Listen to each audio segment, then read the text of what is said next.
She opened the email at 6:47 in the morning, still in her bonnet, still holding a mug of tea that hadn't cooled yet, and in the space of 4 seconds, her entire career collapsed. Not slowly. Not with warning. One click. One forwarded email chain. One name she recognized at the bottom of a message she was never supposed to see. Jade. Zara Mensah set down her mug so carefully you would have thought it was made of glass. Then she sat on the edge of her bed in her Harlem apartment and read the email again. And again. And one more time, because surely, she had misread it. She hadn't. Her best friend of 8 years had stolen her client pitch.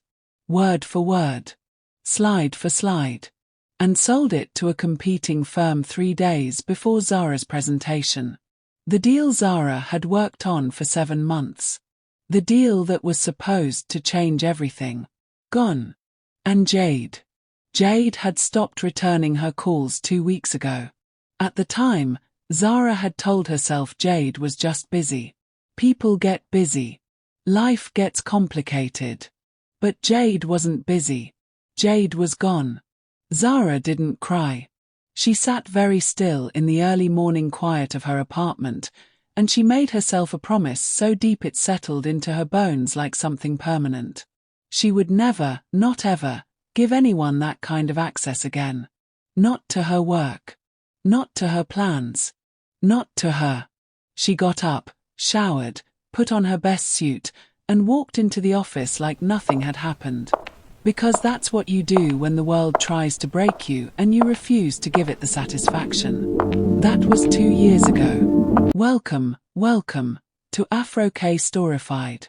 If this is your first time here, I need you to hit that subscribe button right now, because we tell stories on this channel that will have you talking for days. Drop a comment and tell me where in the world you are watching from. I want to know. Now, let's get into it. Because this one is different. This is the story of a woman who lost everything to a betrayal, and a man who lost just as much to the same one. And what happened when those two broken, brilliant, stubborn people ended up in the same room. This is the story of Zara Mensah and Kang Junho. And trust me, you are not ready. 2 years after that morning, Zara was exactly where she had promised herself she would be. Not healed. Healing and healed are very different things, but rebuilt. Stronger. Sharper. The kind of woman who walked into boardrooms and made people sit up straighter without saying a word. She was 31 now, a senior strategy consultant at one of New York's most respected crisis management firms. She had rebuilt her reputation brick by careful brick. She didn't pitch ideas she hadn't stress-tested. She didn't share plans she hadn't locked down. She didn't trust easily. She didn't trust at all, if she was honest. Her colleagues liked her. Her clients respected her. Her mother called every Sunday and asked why she wasn't dating anyone. And Zara always said she was too busy, which was only half a lie. The full truth was that trust, once broken the way hers had been broken, doesn't just grow back. You have to choose to rebuild it. And Zara had been choosing not to. Then her firm called her into a meeting on a Thursday afternoon and handed her a file. Kang Capital, her director said, sliding it across the table.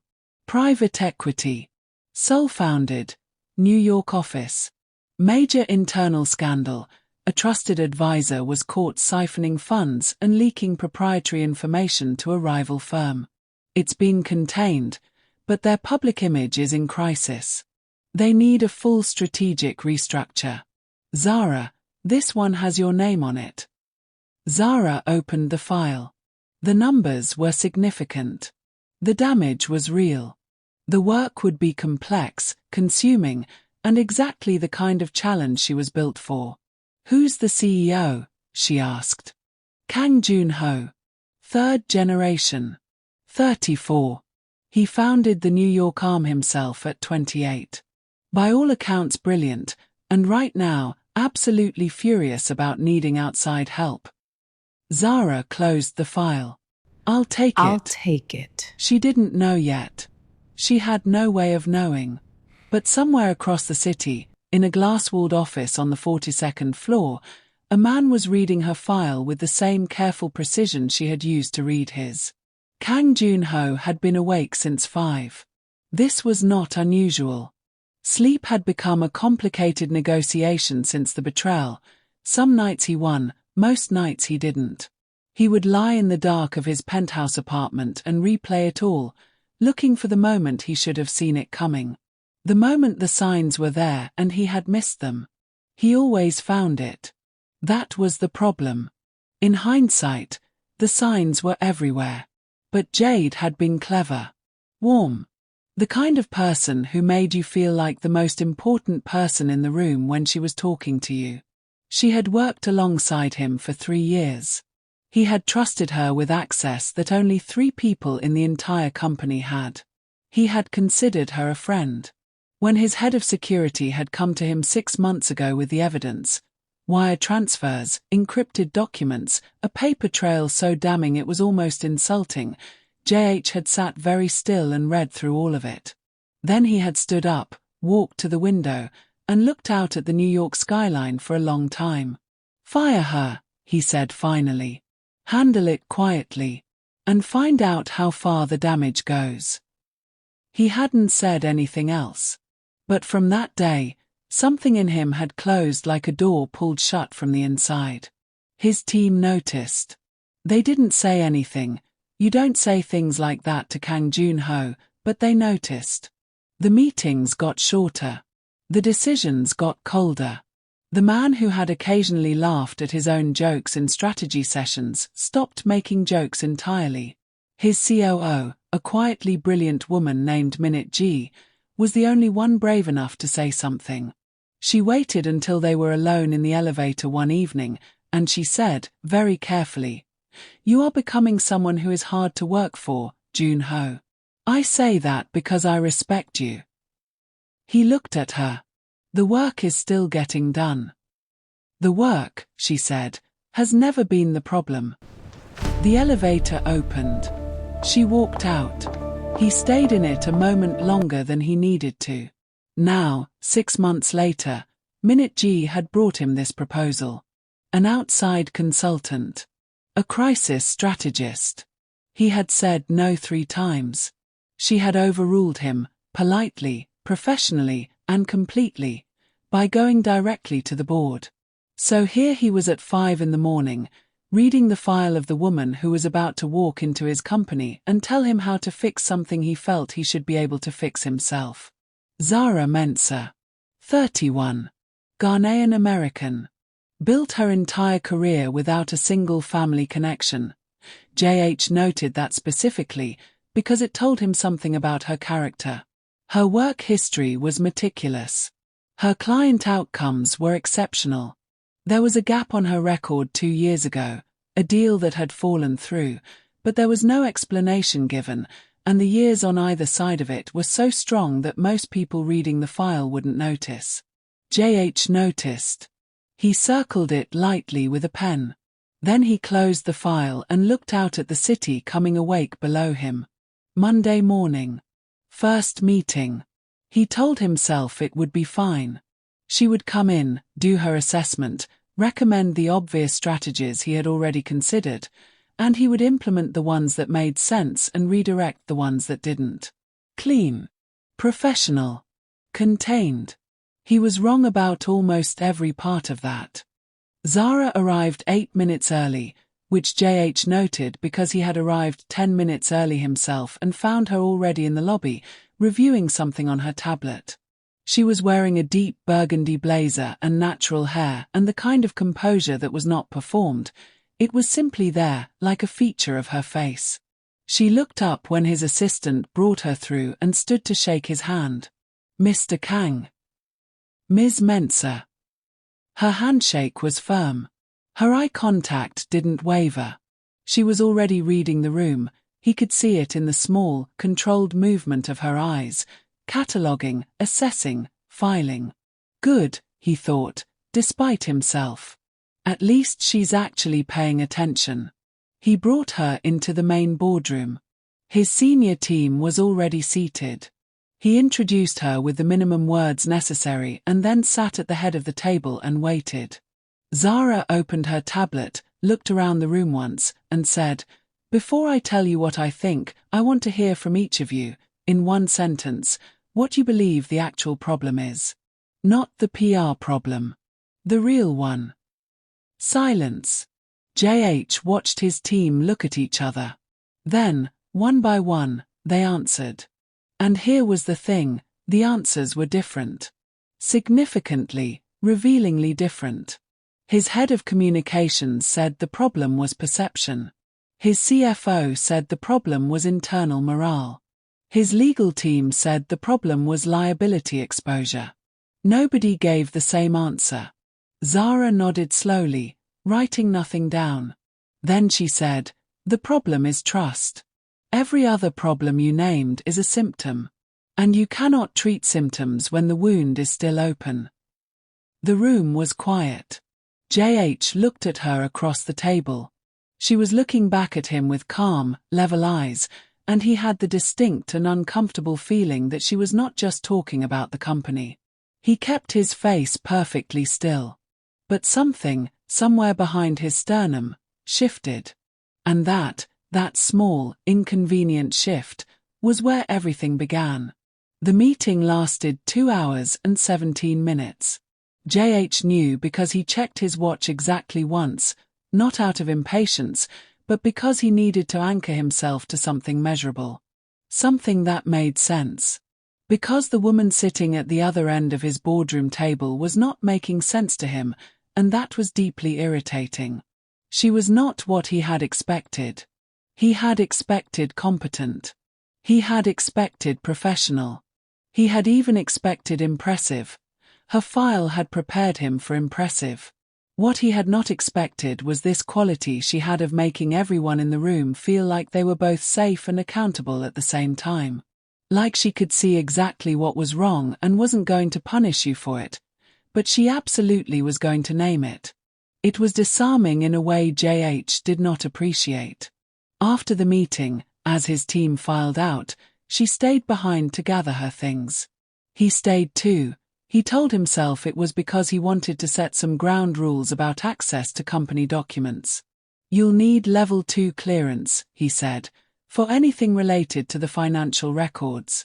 My legal team will need to be present for those reviews." Zara looked up from her bag. "That's going to slow things down. That's going to protect the company. Mr. Kang." She said it with the kind of patience that somehow managed to not be condescending. "The company's problem is that people stopped being transparent with each other. If your legal team is sitting in every room where honest conversation is supposed to happen, you're going to get performed honesty, which is the same thing you have now." JH looked at her for a long moment. "Level 2 clearance," he said again. "My legal team will be present." She held his gaze for exactly 2 seconds. Then she picked up her bag. "I'll see you Wednesday, Mr. Kang." She walked out. He stood in his empty boardroom and felt, for the first time in 6 months, something other than cold. He was annoyed. Genuinely, properly annoyed. And annoyed, it turned out, felt a great deal more alive than numb. But wait. Here's where it gets interesting. Because while JH was standing in his boardroom telling himself he was simply doing his job, while Zara was in the elevator going over her notes and telling herself this was simply another client, something else was happening. Something neither of them could see yet. In a records room on the 14th floor of Kang Capital, there was a file. A thin one, tucked inside a larger disclosure document, with the name of every external consultant who had ever had access to proprietary company information. And on page 7 of that file, in a footnote that had been overlooked for 6 months, was a name. Jade Asamoah. Former advisory consultant. The file had been sitting there since the investigation. Nobody had flagged the footnote because nobody had known to look for it. Nobody had known that Jade Asamoah had also, 2 years earlier, destroyed a young consultant's career in a different city, using a different method, for the same self-serving purpose. Nobody knew. Except that Zara was about to start reading every document in that building. And Zara noticed everything. The weeks that followed were the strangest of Zara's professional life, and she had had some genuinely strange ones. She was used to difficult clients, people in crisis who were simultaneously desperate for help and resistant to receiving it. She had learned to hold that contradiction without taking it personally. JH was a different category of difficult. He was not obstructive. He didn't miss meetings or withhold information or undermine her in front of his team. In fact, in strictly professional terms, he was an excellent client. He was prepared. He was precise. He read everything she sent him and came back with questions that proved he had actually thought about it. The problem was that he had completely sealed off the part of himself that she actually needed access to. She could read all the financial documents in the world, but what Kang Capital needed, what she had told his team in that first meeting, was a restoration of trust. And you couldn't restore what the person at the top refused to model. She brought it up on a Wednesday. His office. End of day. You need to be vulnerable with your team, she said. Not emotionally vulnerable, professionally. You need to acknowledge, explicitly, that the breach happened, that it hurt the company, and that it hurt you. And then you need to show them you're still here. JH was standing at the window with his back to her. He didn't turn around. My team knows I'm still here, he said. I'm here every day. Being physically present and being emotionally present are not the same thing, and your team knows the difference. A pause. Is this in your contract? He said. Advising me on my emotional availability. Zara almost smiled. Almost. It's in my contract to fix your company. Your emotional availability is the tool.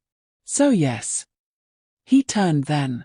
He looked at her with those careful, controlled eyes, and she looked back and neither of them looked away, and then he said, I'll think about it. Which, she was learning, was JH for yes. She left his office at 7 p.m. and stood in the corridor outside and exhaled slowly. Something about being in that room with him took a particular kind of energy. Not in a bad way. In the way that happens when you're in the presence of someone operating at full capacity and you have to match it. She hadn't had to match anyone in a very long time. She told herself it was purely professional. She almost believed it. Meanwhile, JH watched her leave from the interior window of his office and then sat down at his desk and opened his laptop and did not look at the work on the screen for a full 3 minutes. This was not acceptable. He had a company to rebuild, a board to reassure, and a mother calling from Seoul every 4 days to discuss a marriage prospect he had no intention of pursuing. He did not have time for whatever this was. He called his mother back. He let her talk. He said I understand, Ioma, at the appropriate intervals. He did not say yes to anything. When he hung up, he opened Zara's latest report and read it 3 times. Not because he needed to read it 3 times. Because her writing, like her presence, had this quality of being completely direct without being unkind, and he had forgotten that those 2 things could exist together. Oh, and if you're still here, I see you. Don't forget to like this video and subscribe to Afro-K Storified. We are just getting started and it is about to get so much better. Drop a comment. What do you think of JH so far? Is he giving you emotionally unavailable but worth it? Or is he giving you red flag? Tell me below. Now, back to Zara. It was a Tuesday evening, 3 weeks into the contract, when she found it. She had stayed late in the records room on the 14th floor, working through the disclosure documents with the kind of focused attention that had always been her superpower. Most people skim. Zara read every word, every footnote. She almost missed it. It was on page 7 of a sub-document attached to the main advisory file. A single line in a list of former external consultants who had been granted proprietary access. Jade Asamoah. Former advisory consultant. Engagement period: 14 months. Access level: senior. Zara read it once. She put down her pen. She read it again. The room was very quiet. The building had emptied out an hour ago. There was just her, the fluorescent lights, and a name on a page that reached into her chest and grabbed something. Jade. The same Jade. Her Jade. No, not her Jade. That was the thing Zara had spent 2 years reminding herself. Jade had never belonged to her. Jade had simply been very good at making people feel like she did. Zara sat with the file for a long time. She thought about what this meant. She thought about JH, the ice of him, the careful control of him, and she understood it differently now. She knew what it felt like to trust someone completely and discover they had been performing friendship the entire time. She knew the specific way that kind of betrayal changed you. Made you smaller in some places and harder in others. She knew. She closed the file. She stood up. She put on her coat. She did not tell anyone that night. She went home, made tea, sat on her couch, and stared at a wall for a long time. Because information was power, and she needed to decide very carefully what she was going to do with this particular piece of it. And here is where everything changes. Because Zara could have put it in a report. She could have emailed it to her director. She could have handled it with complete professional distance and nobody would have questioned it. But she had looked at JH's face enough times in enough meetings to know that what he needed, what she had needed 2 years ago and hadn't received, was not a document. It was a person telling him he wasn't alone in it. She decided to wait for the right moment. She didn't know the right moment was coming faster than she thought. On Friday afternoon, JH called an all-staff meeting. Standing in front of his entire New York team, 43 people, he said, clearly and without notes, 6 months ago, someone I trusted abused that trust and harmed this company. I want to acknowledge that directly. Not as a legal statement, as a fact. It happened. It hurt us. And I am still here, and so are you, and that means something. The room was very quiet. And then, slowly, his head of communications started to clap. And then the CFO. And then, one by one, the whole room. JH stood very still and received it. He didn't smile, not exactly. But something in his face loosened, just slightly, like a knot releasing a fraction of tension. Zara was standing at the back of the room. She felt something in her chest that she hadn't felt in a very long time. She felt proud of him. And that was the moment she knew she was in trouble. Zara gave herself exactly 1 evening to feel whatever that feeling was. 1 evening to sit with it, examine it, turn it over in her hands like something she'd found on the ground and wasn't sure was safe to keep. Then she put it in a box, mentally, and told it to stay there. She had a job to do. The job, unfortunately, kept putting JH in front of her. There was a strategy dinner that week, JH's team, her team, a long table at a private dining room he'd reserved in Midtown. The food was exceptional. The conversation was focused, professional, productive. Zara held her own with 4 of his senior directors simultaneously and barely broke a sweat.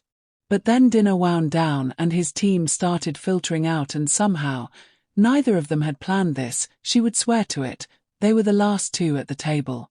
JH looked at the half-empty bottle of red wine between them and said, I'm going to the rooftop bar on 14. They have a decent view. You can come if you'd like. Zara looked at him. Is that a professional invitation? It's an invitation, he said. You can decide what it is. She came.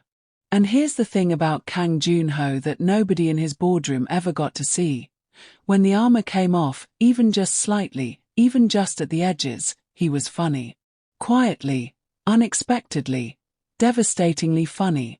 He told a story about a disastrous investor dinner in Tokyo where a translator had mistakenly told a room full of clients that JH thought their business model was like a confused chicken, and he told it with such perfect deadpan timing that Zara laughed, really laughed, for the first time in longer than she could remember.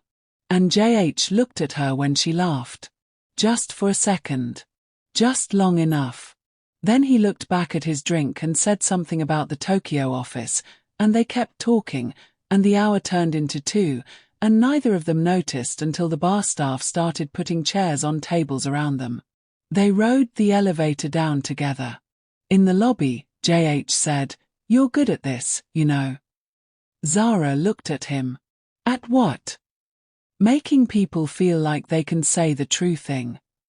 She didn't know what to do with that. So she said, "Good night, Mr. Kang." He said, "Good night, Ms. Mensah." She walked out into the New York night and stood on the pavement for a moment, breathing cold air, telling herself this was fine. Everything was fine. She was a professional. He was a client. She had been through worse things than a pleasant evening with a handsome, complicated, irritating man who had called her good at something in that quiet, certain way that suggested he didn't say things he didn't mean. She was fine. She was absolutely not fine. But here is where it gets crazy, because while Zara was standing on that pavement convincing herself she was fine, her phone buzzed with a text from her younger sister, Abina, who had a supernatural ability to call things she had no logical access to. "Why are you smiling at your phone right now?" Zara looked around the empty street as if Abina might physically be somewhere watching her. Abina sent a single emoji. The one with the knowing face. Zara put her phone in her pocket and walked to the subway and smiled the entire way home and hated herself a little for it. Meanwhile, back on the 42nd floor, JH stood at his office window for the 3rd time that evening. The city glittered below him in that way it does in autumn, cold air making everything sharper, lights more defined. He had a call with his Seoul team in 40 minutes. He had 14 unread emails from his board. He had a mother who called every 4 days. He was thinking about none of these things. He was thinking about the way Zara Mensah had looked at his team during that all-staff meeting, standing at the back of the room, arms folded loosely, watching him, and the expression on her face. He had caught it only briefly before she schooled it back to professional. But briefly was enough.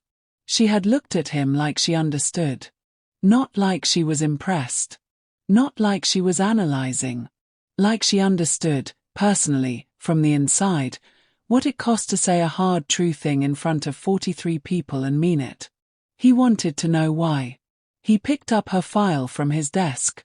He looked at the gap again. The deal that had collapsed 2 years ago. No explanation given. He put the file down. He was not going to read into her file like it was a puzzle to solve. That was not his business. She was his consultant. She was doing excellent work. That was all. He picked up his phone and dialed Seoul. Now, pay close attention. Because this is the part of the story where the ground starts to shift, and once it shifts, nothing goes back to where it was. The following week, Zara was deep in the financial records room when she made a decision. She was going to tell JH about Jade. Not in a report, she had already filed the professional documentation to her director, flagging the connection for conflict of interest review. But that was procedural. This was different. She found him in his office at 6:30 in the evening, the last light of the day cutting across his desk in long gold lines. He was reading something. He looked up when she knocked on the open door and something in his face, just briefly, changed. Not much. Just enough for her to notice. "Do you have a few minutes?" she said. He closed the document. "Yes." She sat across from him and folded her hands on the desk and said, "I found something in the disclosure files. I've already reported it through the proper channels, but I wanted you to hear it from me, as a person, before it became a piece of paperwork." JH went very still. She had learned that this was how he listened, completely, without movement, like everything in him was turned toward the incoming information. "The consultant who betrayed you," she said. "Jade Asamoah. She did the same thing to me. 2 years ago. She was my closest friend. She stole a client pitch, 7 months of work, and sold it to a competitor 3 days before my presentation. I lost the deal. I lost the friendship." She paused. "I just thought you should know that from a person, not a document." The office was completely silent. JH looked at her for a long time. Not through her, at her. And she held it, because she had decided before she walked in that she was going to hold it. She was not going to look away or qualify or soften it. "Finally," he said, "how did you come back from it?" The question was so quiet it almost wasn't there. Zara said, "I'm still coming back from it." Something moved across his face. She couldn't name it exactly, it was too quick, too controlled. But she felt the temperature of the room change the way it changes when a window opens somewhere. "Thank you," he said, "for telling me. I thought you deserved to know." She stood. "I'll have the full strategic report on your desk by Thursday." "Zara." She stopped. It was the first time he had used her first name. They both registered it at exactly the same moment. He looked almost surprised by it himself. "I'm sorry it happened to you," he said. She looked at him across the warm, fading light of his office. "I'm sorry it happened to you too." She left. And outside his door, in the corridor, she pressed her back against the wall for exactly 3 seconds and breathed. Then she straightened up and walked to the elevator and told herself that whatever was happening in her chest was simply the result of a long, emotionally complex workday. She was a professional.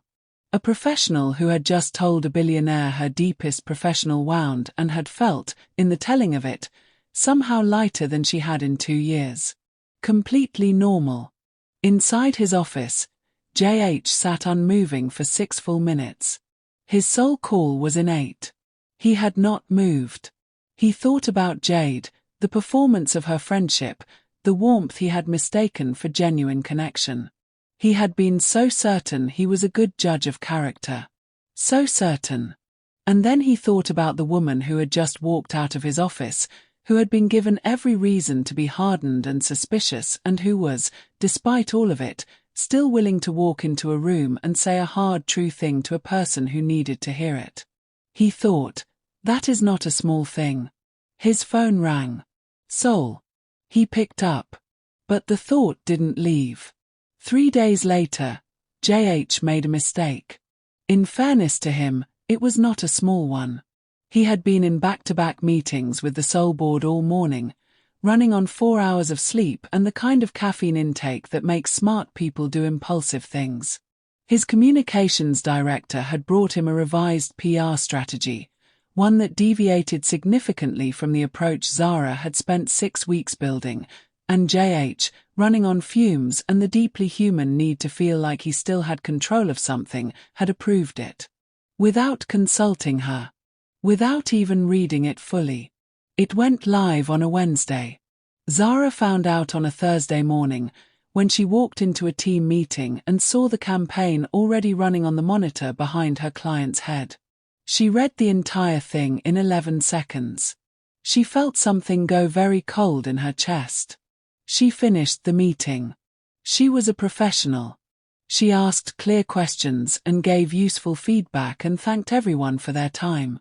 Then she waited until the room emptied. And she said to JH, who was still sitting at the table, in a voice that was calm the way the surface of water is calm right before it boils, "You approved the Chen communications strategy." He looked up. He saw her face. "Yes. Without consulting me. I made a judgment call. The board needed movement. The board needed the right movement, Mr. Kang. Not any movement." She kept her voice level. She had promised herself she would keep her voice level. You've just undercut 6 weeks of positioning strategy in 48 hours. This campaign sends the exact signal we agreed to avoid. It looks reactive instead of intentional. You will spend the next 3 weeks cleaning up what the next 3 days is about to create. Silence. The strategy had merit, he said. The strategy had speed. Those are not the same thing. He held her gaze. And then, and this was the part she would not forgive quickly, he said, I think we can move forward from here. Thank you, Ms. Mensah. It was a dismissal. Professional. Clean. In front of his remaining staff. Zara picked up her portfolio. She looked at him one moment longer than was necessary. Then she walked out. She was in the lobby by the time the anger reached her properly. It arrived in full, clarifying force, not because he had made a bad call, professionals made bad calls, but because of the dismissal. The way he had flattened her back into just a consultant the moment she challenged him. Like the rooftop bar hadn't happened. Like she hadn't sat across from him and told him the truest thing she'd told anyone in 2 years. Like none of that had mattered the second it became inconvenient for his control. She filed a formal complaint with her firm that afternoon and requested reassignment. Now, here is where it gets really interesting. Because while Zara was filing that complaint, JH was reading it. His COO Minute G had forwarded it with a single line. You have 1 hour before this becomes official. I suggest you use it. JH read the complaint once. Then he read it again. It was precise, factual, and completely fair. Every point she made was accurate. He knew it was accurate because he had known it was a bad call approximately 4 hours after making it. He had been too proud, too caught in the need to feel like the one with the final word, to say so. He picked up his phone and called her cell. She didn't pick up. He sat in his office for a moment. Then he did something he almost never did. He called again. Still nothing. He recorded a voicemail. He got 3 sentences in, realized it was stiff and inadequate and would probably make things worse, and almost hung up. He finished it anyway, because hanging up felt like retreat, and Kang Junho had not survived building a billion-dollar company by retreating. The voicemail said, Zara. It's JH. I read your report. You were right about the Chen strategy. I knew it before you said it. I approved it for the wrong reasons. I'm asking you not to request reassignment. I'm asking you to come back in on Monday and tell me what we need to fix. I'll clear my morning. He hung up. He put his phone on his desk. He looked at it. She didn't call back that night. She didn't call back the next morning either. And JH, who had not felt the particular anxiety of waiting for a specific person to respond to him in longer than he could remember, spent Friday in a state of distraction so complete that Minute G came to his office at 3 in the afternoon, closed the door, and said, What is going on with you? Nothing. You approved the Chen strategy and then spent today staring at your phone. That is not nothing. It is nothing that concerns you, Minute G. She sat down without being invited to. JH. I have worked for you for 6 years. You are a brilliant man and a complicated one. But you have a habit, when someone gets close enough to matter, of doing something to push them back to a safe distance. And then regretting it. He looked at her. I'm not in love with my consultant, he said flatly. I didn't say you were. She stood. I said you pushed her back. And I said you regret it. What you do with that information is your business. She walked to the door. She's good, JH. She's the best we've had. Don't lose her because you're scared. She left. He sat there for a long time. That evening, Zara was on her couch with her legs folded underneath her and her phone on the cushion beside her. She had listened to his voicemail 6 times. She told herself she was analyzing it professionally. She was absolutely analyzing it professionally. The thing was, It was a genuinely good voicemail. He had said the true thing. He had said it without qualifications or excuses. He had admitted he was wrong and asked her to come back, not because he needed her professionally, although he did, but because the way he said come back held something in it that wasn't about work. She knew the difference between someone telling her what she wanted to hear and someone telling her the truth. She had learned that difference the hardest possible way. This was the truth. Her phone buzzed. Her sister Abina again. Have you eaten? Zara smiled despite herself. She typed back, yes. Have you talked to the billionaire? How do you even? You mentioned a complicated client twice. You never mention clients. Also, you smiled at your phone last week and said you weren't smiling. I know things, Zara. Zara stared at the ceiling. Then she typed, he made a bad call and dismissed me in front of his team. 3 dots. Then, and he left a voicemail admitting he was wrong. 3 dots. A long pause. Then, girl, that man is trying. Zara put her phone down. Then she picked it up and listened to the voicemail a 7th time. In it, JH said, I approved it for the wrong reasons. Not it was a difficult decision. Not given the circumstances. The wrong reasons. Clean and direct and without armor. She typed a text. Monday. 8 a.m. Have the Chen campaign metrics ready. She hit send before she could rethink it. His reply came in 40 seconds. They'll be on the table. And then, after a pause. Thank you. Zara put her phone face down on the couch and pressed a pillow over her face and made a sound that was somewhere between a groan and a laugh. She was so deep in this. And she hadn't even seen the hardest part coming yet. Because here's what neither of them knew. JH's mother, Mrs. Kang, had landed at JFK that morning. She had not called ahead. Mrs. Kang Seyun was 71 years old, 5 feet 2 inches tall, and the most quietly formidable person JH had ever known. She did not raise her voice. She did not make demands. She simply arrived in a situation like a weather system. You couldn't argue with it, you could only decide how to stand in it.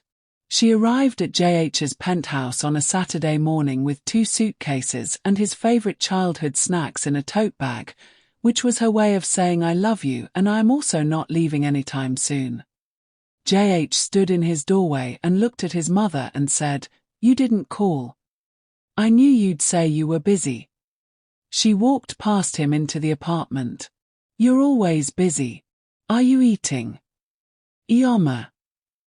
The fridge is half empty, Junho.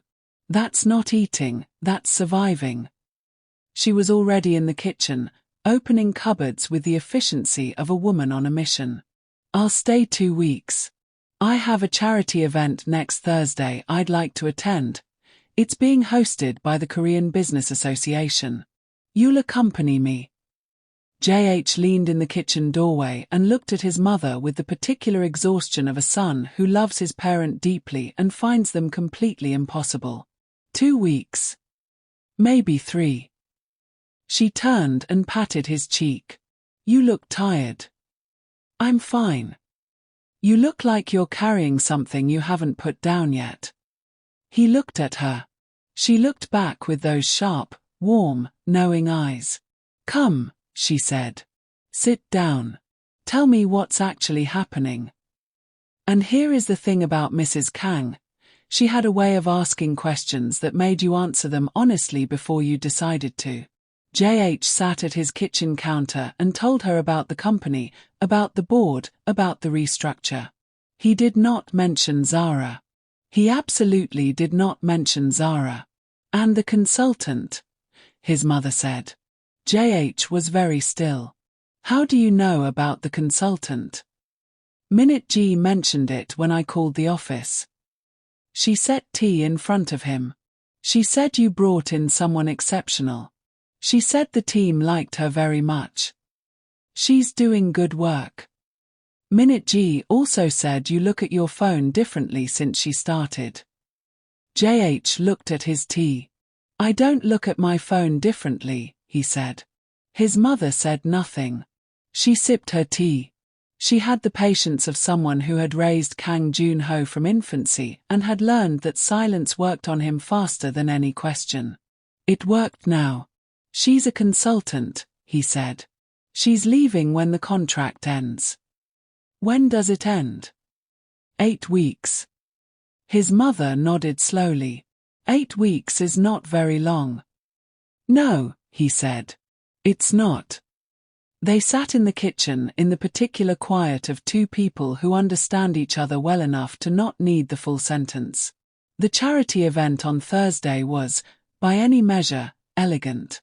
The kind of event that happened in rooms with high ceilings and soft lighting and waitstaff who moved like they'd trained for it.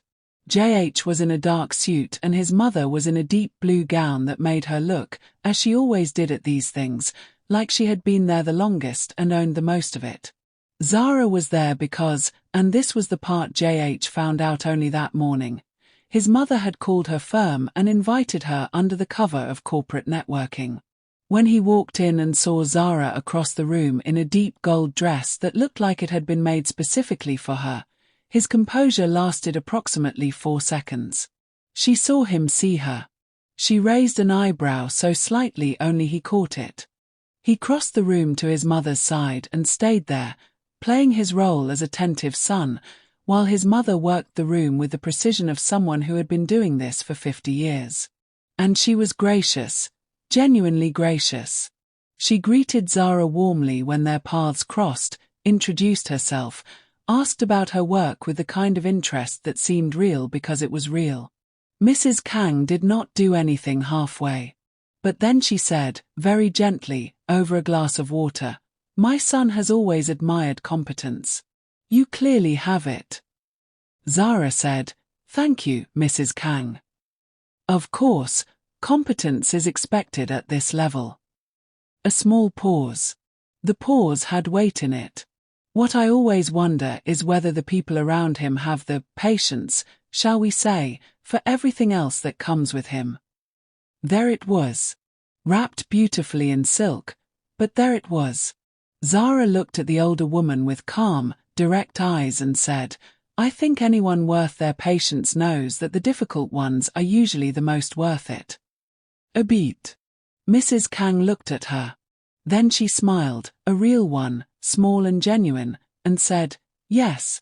I've always thought so too."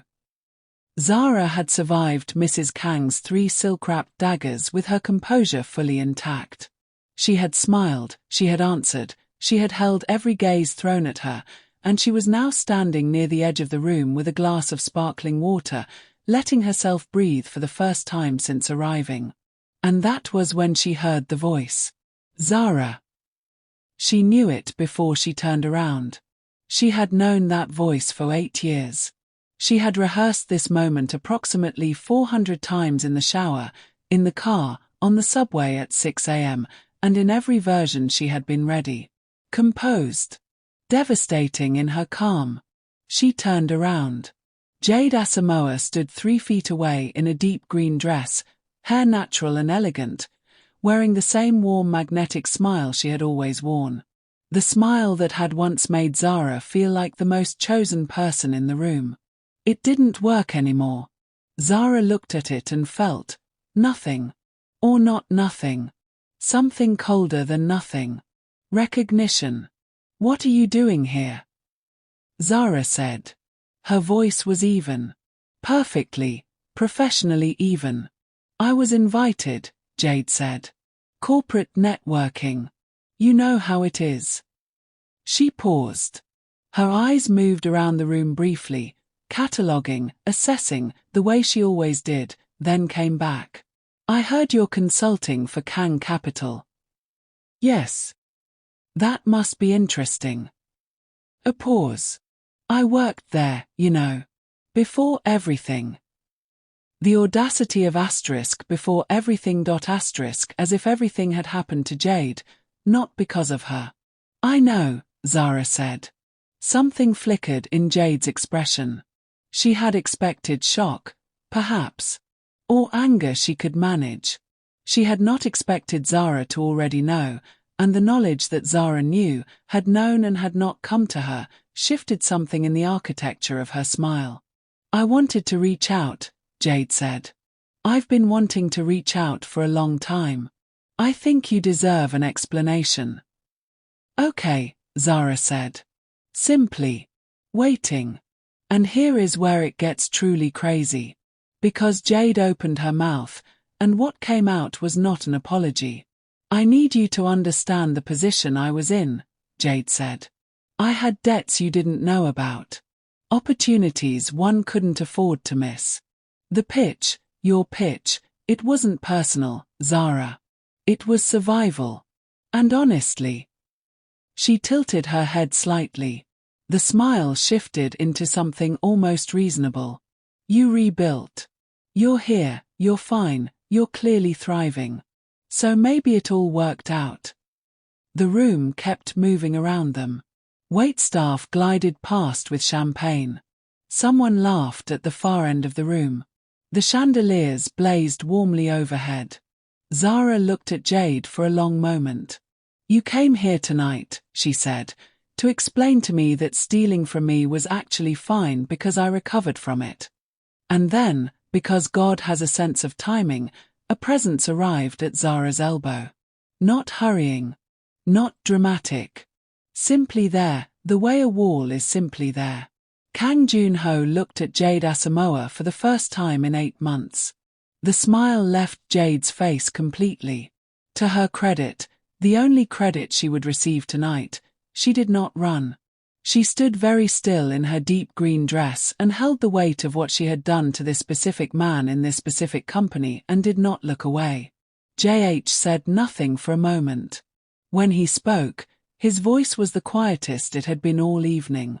"You should leave," he said. Not loudly. Not with anger. With the complete, settled certainty of a man who has already processed his grief and has absolutely nothing left to prove to the person who caused it. Jade looked between them. At Zara, composed, immovable. At JH, the same. Two people standing together in the wreckage she had built, and they were not in the wreckage anymore. They were standing on something she hadn't built. Something she had no access to. "I just wanted," Jade began. "I know what you wanted," Zara said. "You wanted to feel better. That's not something we can give you." Jade looked at her for one more second. Then she left. The room moved on around them, indifferent, as rooms at galas always are. Zara let out one slow breath. JH stood beside her, not touching, not speaking, just present in the particular way he had of being present, completely, without performance, without filling the silence with anything that didn't need to be there. After a moment, he said, "Are you all right?" She considered the question honestly. "Yes," she said. And meant it in a way she hadn't the last 100 times she'd said it. "I actually am." He looked at her sideways. Something in his face had loosened, the specific loosening of a person who has set down something they've been carrying without realizing how heavy it was. "So am I," he said. And that quiet exchange, in the middle of a charity gala with chandeliers and expensive dresses and 100 people who noticed nothing, was the real ending of Jade's chapter in both their stories. What came next belonged only to them. In the parking structure afterward, in the cold concrete quiet of it, JH walked her to where she was waiting for her car. And then he kissed her. It was not planned. He would have told you that clearly and truthfully. One moment he was saying something about the event, and the next moment he was looking at her in the half-light and something that had been building for weeks arrived all at once and he closed the distance before the sensible part of his brain could object. She went very still. Then she kissed him back. When she pulled away, she looked at him with those clear, level eyes and said, "This is going to be complicated." "I know. Your mother was just testing me. I know that too. She's good at it." She's had practice. He looked at her steadily. I'm not going to pretend tonight didn't happen. I'm not asking you to. She held his gaze. I'm asking you to understand that I don't do complicated halfway. If this is real, it's real all the way through. If it isn't, I need to know that now. He said, it's real. She searched his face for the qualifier, the hesitation, the small retreat she had been trained to look for. She didn't find any of it. She nodded once. Okay. And just like that, in a parking structure, under fluorescent lights, in the cold New York autumn, something began properly. But, and this is the part you need to stay for, it was not the end of the hard things. Because Zara still had to tell her mother. And JH still had to tell his.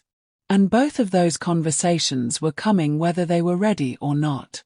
Zara's mother, Dr. Adwoa Mensah, was a retired physician from Accra who had emigrated to the US in her 30s and had opinions, very structured, well-researched opinions, about most things. When Zara called her on a Sunday and told her there was someone she wanted to talk about, her mother said, "Who is he?" "His name is Junho." Silence. "That's a Korean name," her mother said. "Yes, Mama." Another silence, longer. "Tell me about him." So Zara told her, not everything, not all at once, but the true shape of him. She told her about the company he built. She told her about the all-staff meeting, about the way he had stood in front of 43 people and said the hard true thing without notes. She told her about the voicemail, the one where he said I was wrong without dressing it up. Her mother listened. Then she said, "Zara, I just need you to be sure. Because you don't do things halfway, my daughter. You never have. And I won't watch you pour yourself into something that can't hold you."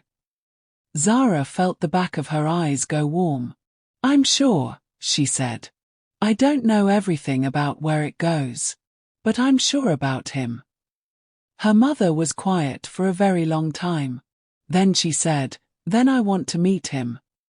Zara exhaled. "Okay, Mama. And he'd better have good manners." Zara almost laughed. "He has excellent manners." "Good." Meanwhile, across the city, JH sat across from his mother at breakfast and said, "I'm not pursuing the arrangement with Ji Young." Mrs. Kang set down her cup. "I see. I'm not saying this to hurt you. I'm saying it because it wouldn't be fair to her. And because there's someone else." His mother looked at him for a long time. Then she said, "The consultant." "Yes." She was quiet. Outside the window, New York moved at its usual pace, indifferent to the weight of what was being decided in this kitchen. "She is not what I planned for you," his mother said finally. Not unkindly. Just honestly. "I know. She is formidable. I know that too. She looked me in the eye when I tested her. She didn't flinch." A pause. "I don't say that lightly." JH looked at his mother. "Are you giving me your blessing or still deciding?" Mrs. Kang picked up her cup again. "I'm saying," she said, "that I can see why she's difficult to walk away from. The rest, Junho, will take time." He nodded. "I know. Don't waste it. 8 weeks pass the way the best and most complicated seasons of your life always pass, simultaneously too fast and exactly as long as they needed to be. In those 8 weeks, Zara rebuilt Kang Capital's public image with the kind of precision that made her firm's director call her personally to say she had just made herself impossible to ignore. The campaign launched in 4 phases. Each one landed cleanly, intentionally, building on the last the way she had designed it. The board was satisfied. The press was measured and positive. The company's internal culture began, slowly and genuinely, to breathe again. In those same 8 weeks, Zara and JH built something that neither of them had built before, not because they hadn't tried, but because they had never before had someone on the other side who understood the full cost of letting someone in and chose to do it anyway. It wasn't easy. Let nobody tell you it was easy. There was the evening JH went quiet for 3 days because a soul board crisis had consumed him entirely and he hadn't found the words to say "I'm overwhelmed, give me space." He had simply gone silent, and Zara, whose deepest wound was people disappearing without warning, had felt the familiar cold of it move through her chest. She didn't run. She texted him, "You've gone quiet. I'm not going anywhere, but I need you to tell me where you are." He had called her immediately. Not texted. Called. And his voice, when she picked up, was the voice of a man who had not slept in 2 days and was holding more than he should have been holding alone. He said, "I'm sorry. The soul board, it's a mess. I didn't know how to say I was drowning without feeling like I was failing." She said, "Jake, you can drown in front of me. That's the whole point." He was quiet for a moment. Then he said, "I'm not used to that." "I know," she said. "Practice." He had laughed, short, exhausted, real. There was also the Sunday Zara's mother came to New York and JH cooked. This was not planned. Zara's mother had arrived at Zara's apartment for what was supposed to be a simple lunch. JH had come to fix a shelf that had been threatening to fall for 3 weeks, and somehow the afternoon had become JH in Zara's kitchen making jollof rice from a recipe her mother talked him through step by step while Dr. Mensah sat at the counter and watched him with the careful attention of a woman conducting an evaluation. The jollof was not perfect. This was acknowledged by everyone. But the fact that he had tried, the fact that he had stood at the stove following instructions from Zara's mother with complete seriousness, asking clarifying questions, not pretending he had it handled when he didn't, that, Dr. Mensah told Zara later, was the thing. "He doesn't perform," her mother said. "That's rare." Zara said, "I know, Mama." Her mother patted her hand. He also ate 3 helpings of the jollof. Even the slightly burnt parts. Zara laughed. He was being polite. "No," her mother said. "He was being present. There's a difference." And then there was the tea. JH's mother had asked, very formally, through JH, if Zara would meet her for tea. Just the 2 of them. No JH. No event. No corporate cover. Zara had said yes. They met at a quiet hotel tea room on a Tuesday afternoon. Mrs. Kang was already seated when Zara arrived, back straight, hands folded, looking like someone who had never in her life been early or late but simply arrived at precisely the right moment. It was uncomfortable in the beginning. Politely, carefully uncomfortable. They talked about Zara's work, about the New York arm of Kang Capital, about the restructure. Mrs. Kang asked intelligent questions and listened to the answers fully. And then she opened her phone and showed Zara a photograph. It was JH at age 7. Gap-toothed. Grinning at something off camera with complete, unguarded delight. The kind of expression children have before the world teaches them to be careful about showing too much. Mrs. Kang said, "He stopped smiling like this when he was 12. His father became very ill that year. Junho decided, he decided it alone, nobody asked this of him, that he needed to be the stable one. The capable one. He has been the stable one ever since."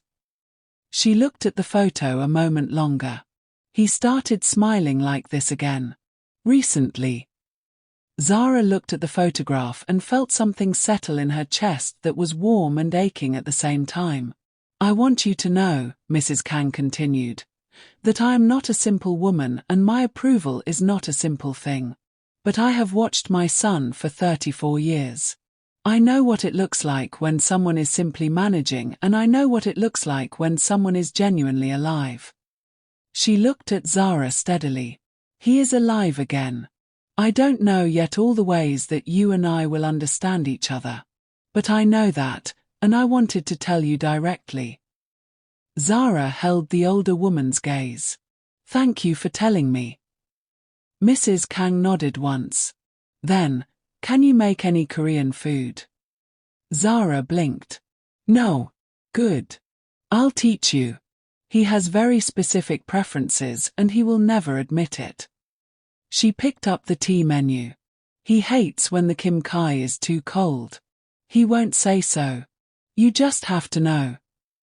Zara looked at this woman, this carefully formidable, quietly loving woman, and felt the particular relief of being let in through a door you were not sure would ever open.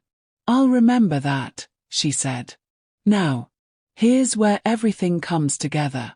Zara's contract ended on a Thursday. The official end, the final report filed, the last meeting concluded, the handshake with her director confirming the engagement was complete. JH had offered her a permanent consulting retainer the week before. She had turned it down. She had done this calmly, directly, and with a clarity that had made him stop and look at her. I won't be your employee and your partner at the same time, she said. I need those lines clean. This has to be separate from the work, or it isn't separate from anything. He had looked at her for a moment. Then he had nodded. I respect that, he said. And he meant it. That evening, he called her and asked her to dinner. Not a work dinner. Not an event. A real dinner, somewhere small and quiet and nowhere near the office. She said yes. They went to a place in the West Village, the kind of restaurant with low lighting and tables close enough together that you speak at a certain volume without deciding to. They talked for 3 hours. They talked about everything that mattered and some things that didn't, and it was the most natural conversation Zara had had with another person in longer than she could calculate. Somewhere in the second hour, JH reached across the table and covered her hand with his. He didn't say anything about it. He just left it there. She turned her hand over and laced her fingers through his, and they kept talking and the candle burned down between them. At the end of the evening, standing outside in the autumn cold, she looked at him, really looked at him. The man who had been ice the first day she met him. The man who had dismissed her and called back and stood in front of 43 people and said the hard true thing. The man who had burned jollof rice and eaten it anyway. The man who still had things to work through, as did she, but who showed up every time without the armor. So, she said. What are the terms? He looked at her with those careful eyes that weren't careful anymore, not with her. He smiled. And it was gap-toothed, almost. Unguarded. Like the photograph. No terms, he said. Just us. She looked at him for one more moment. Then she stepped forward and kissed him on the pavement in the West Village, in the cold, under the amber light of the street, with New York moving all around them and neither of them noticing any of it. This is what it looks like, she thought, when something is actually real. This is what it looks like when two people who have been broken by the same pair of hands find each other in the wreckage and decide, choose, deliberately, with full information, to build something new. Not perfect. Not without difficulty. Not without the complicated work of two families learning to expand, two people learning to stay when their instinct says retreat, two hearts learning the difference between the love that performed and the love that simply, stubbornly, shows up. But real. And real, it turns out, is the only thing worth building toward. Jade never came back. Nobody looked for her. Some people leave a story the moment they stop serving it, and Jade, for all the damage she had done the one thing neither Zara nor JH could have managed alone. She had put them in the same room. The rest, every difficult, beautiful, complicated bit of it, they had done themselves. That's the story. And if this is the kind of story that stays with you, the kind that makes you think about the people in your life who showed up, and the ones who didn't, and the ones who changed you just by being exactly who they are, then you are exactly who this channel is for. If you've made it all the way to the end of this story, I need you to do 3 things right now. First, hit that like button. It takes 1 second and it means everything for this channel. Second, leave a comment. Tell me what hit you the hardest. Was it the rooftop? The parking structure? The jollof rice? The photograph? Tell me. I read every single one. And third, if you are not subscribed to Afro K Storified, fix that right now. We tell stories here that you will not find anywhere else. Stories that stay with you. Stories that feel true because they are built from the truest things, loss and love, and the extraordinary courage it takes to choose both. Thank you for watching. We will see you in the next one. And wherever you are watching from, I hope this found you exactly when you needed it.